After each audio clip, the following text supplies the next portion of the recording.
ऐतिहासिक प्रसिद्ध दयाना चोरी यात्रा कुंज मेलन उपलक्षे घोरडिया नोडाल हाईस्कूल परिसर में make in India and media परिवार और जलंधर स्मृति साहित्य प्रतिष्ठान तरफ आयोजित सारस्वत महोत्सव में प्रोफेसर तथा साहित्यिक शशांक शेखर चूड़ामणि, ब्लॉक अध्यक्षा बासंती साहू, ब्लॉक उपाध्यक्ष दुर्वासा निशंक, समाजसेवी तथा कवि सुदर्शन प्रधान, वरिष्ठ नाट्यकार विभूतिभूषण पट्टनायक, शिशु साहित्यिक डॉक्टर हेमंत छोटराय, वरिष्ठ सांबादिक प्रसन्न कुमार त्रिपाठी, युव साहित्यिक विश्वरंजन महांती, वरिष्ठ कवि शरत राउत, अध्यापिका लक्ष्यहीरा महांती, समाजसेवी बुला बेहेरा और कवि मानस रंजन पट्टनायक आदि अतिथि भाव जोगदे दयाना चोरी मिलन ऐतिह्य परंपरा उपरे आलोकपात करने सह साहित्यर ग्रामांचल रे किपरि अधिकरु अधिक मात्रा रे प्रसार करा जाई विधिवत समाज संस्कार आनिबा उद्देश्य रे साहित्यिक मानक भूमिका गुरुत्वपूर्ण अटे।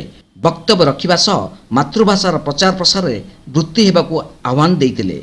अनुष्ठान अध्यक्ष दिलीप कुमार धाउड़िया सभापतित्व करने सह मंच परिचालना करथिले।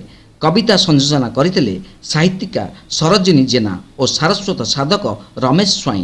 राज्यर विभिन्न जिलारू शताधिक कवि कवयित्री अशोक कुमार बेहेरा, शरद चंद्र महापात्र, रत्नाकर जेना, काशीनाथ महापात्र, शुभलक्ष्मी सेनापति, हिमांशु महापात्र, जितेंद्रनाथ पेंठोई, अभयचरण साहू, ऋषिकेश पाढ़ी, अभिष्पा प्रियदर्शनी, नीलाद्रीनाथ जगदेव, शुभव्रत महापात्र, विजय कुमार पट्टनायक, निरंजन सामंतराय, नलिन प्रभा पट्टनायक, झुमुरी साहू, चंद्रशेखर आसी कविता पाठ करने सह अनुष्ठान तरफरू सेमानकु सम्मान पत्र प्रदान स्वरूप संबर्धित करा जायतिला।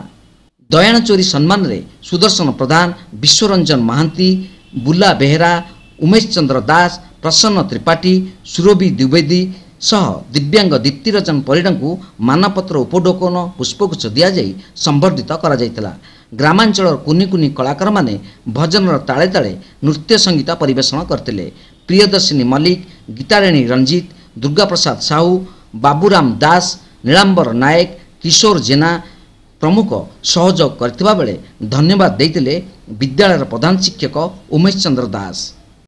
डेलांगरू गीताराणी रंजीत को रिपोर्ट, तीर्थक्षेत्र लाइव।